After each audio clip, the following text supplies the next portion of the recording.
Hello guys, welcome back to Beyond the Realms, and today I'm going to be reviewing VHS 2, which recently just came out on demand this past week on June the 6th.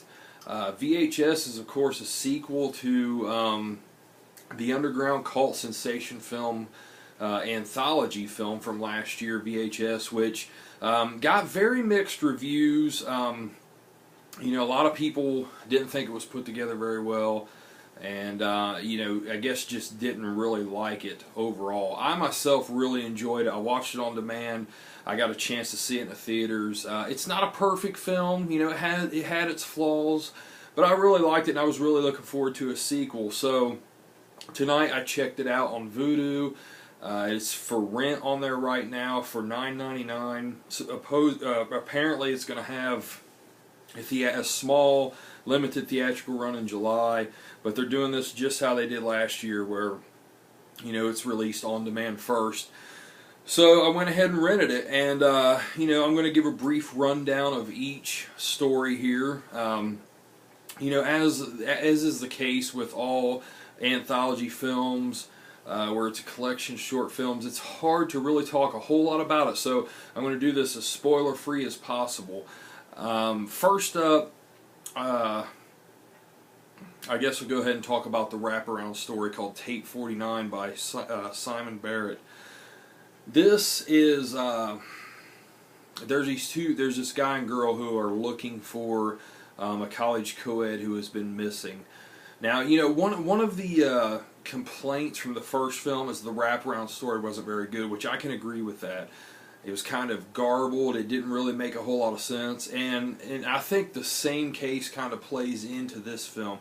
This one may make a little bit more sense, but I don't know. I mean, it's still not a great wraparound story, an all-encompassing story of VHS. It kind of works, but at the end, it's just kind of, I don't know, just kind of silly, really. So the first actual story that we see is called Chemical Trials by Adam Wingard, which I'm pretty sure he is the guy that is going to be directing the upcoming film You're Next. This is a story about a guy who his eye goes bad, so he gets this eye implant. So, it's kind of like a take on the last film where the guy had the glasses on, and you're seeing the whole story unfold through the camera in his glasses. Well, this guy actually has an implant of a camera, and apparently there's no way to turn this camera off, so it's going to capture everything he does, no matter how private or whatever, And this one just didn't work for me at all. I just really did not like this one. It had something to do with, without spoiling too much, with ghosts, and this other strange woman that he sees as he's leaving the hospital ties into the story. I just didn't really care for this one too much, guys. I thought it was pretty much an incoherent mess, I thought. Just not very good. Next up is A Ride in the Park from Eduardo Sanchez, which is most known for the Blair Witch Project. This one was really cool. It is a zombie story, which, zombies are so played out right now. I mean, I'm a huge zombie fan, a huge zombie aficionado. I've always loved them, even when, it reached like Shaun of the Dead type era where people were saying they were overdone at that point. But even now, I even say that they're kind of overdone. The whole Walking Dead thing has just really, really played them out. But this had a unique take on it. How can I put it here without spoiling too much? A zombie ends up having a camera attached to their head. A person becomes a zombie, has a camera attached to their head. So you're seeing the zombie's perspective of a zombie outbreak, which is really awesome. And, it's kind of campy, kind of cheesy. But I like that. I really like how it is. It's not too serious of a film. And it really worked for me up until the very end. I did not like the very ending of this story myself. But other than that, I thought that this one was really cool. Next up is Safe Haven, which was directed by Gareth Evans, which I'm pretty sure he did The Raid, which I haven't seen, but I know a lot of people's talked about it. In my opinion, this was the best one out of the four.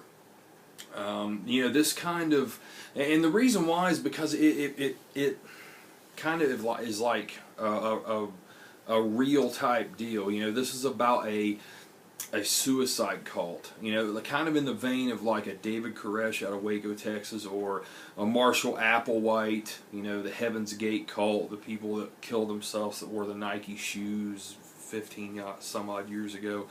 This kind of takes from that. It's this strange Asian cult, and these guys are wanting to come in to interview them, and they have hidden cameras on them, and they end up seeing all of the weird and crazy and bizarre stuff that's happening.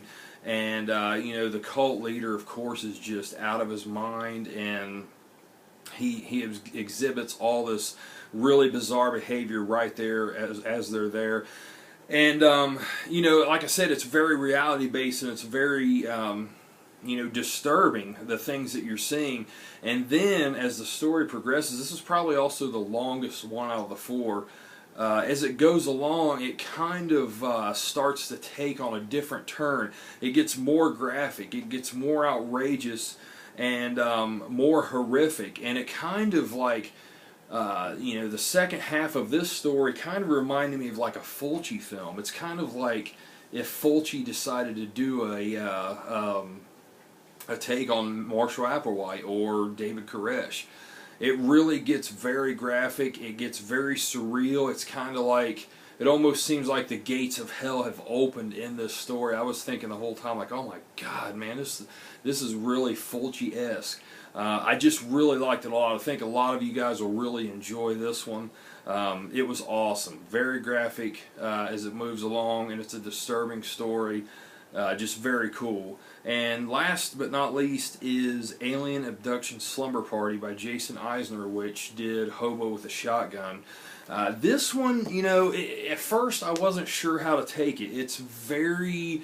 the camera moves around a whole lot in this, which, you know, you always get that with these, you know, shot on video type films, you know, and, you know, the found footage type films. You're always going to have that, but this one was like a whole lot. It was happening a whole lot. It was like these kids that were filming or had the cameras, and, you know, there was a slumber party going on there. They were, you know, trying to film their older brother having sex, and or their older sister having sex.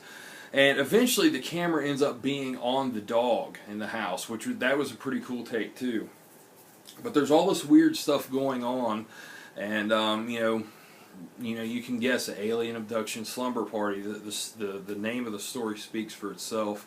You know, despite all of the crazy, I mean, just really crazy camera movements and everything, there are some really creepy scenes in this, and it really brought to mind like the sounds that the aliens have in this. Kind of reminded me of like the War of the Worlds remake, Steven Spielberg, with Tom Cruise in it.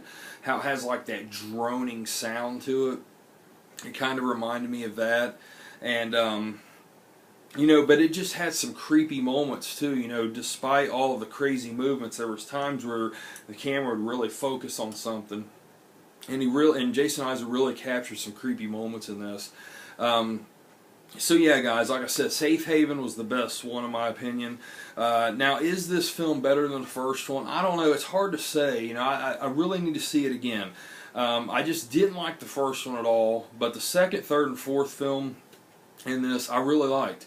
But I don't know if I liked it more or not. It just, I don't know. I need to see it more, and to really be able to make a decision on that. Was it more graphic? Absolutely. It was definitely more graphic. It was overall better put together. The stories seemed like they were more thought out in this. It looks like, you know, they just thought about everything a little bit more in this. You know, they really stepped it up, which you should do with a sequel. So, yeah, guys, I'm going to give VHS 2 an overall score of a 9 out of 10. I highly recommend checking this out.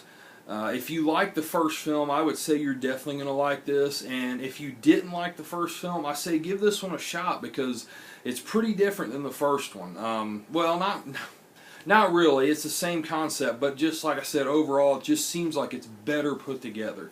So, yeah, guys, that is my review for VHS 2. Like I said, it's out right now on demand. I know it's on, I watched it on Vudu. I know it's available on iTunes. So, yeah, guys, support independent horror. Check it out. Rent it. And, let me know what you think of it, guys. I appreciate you all watching. Have a good one, guys. Later.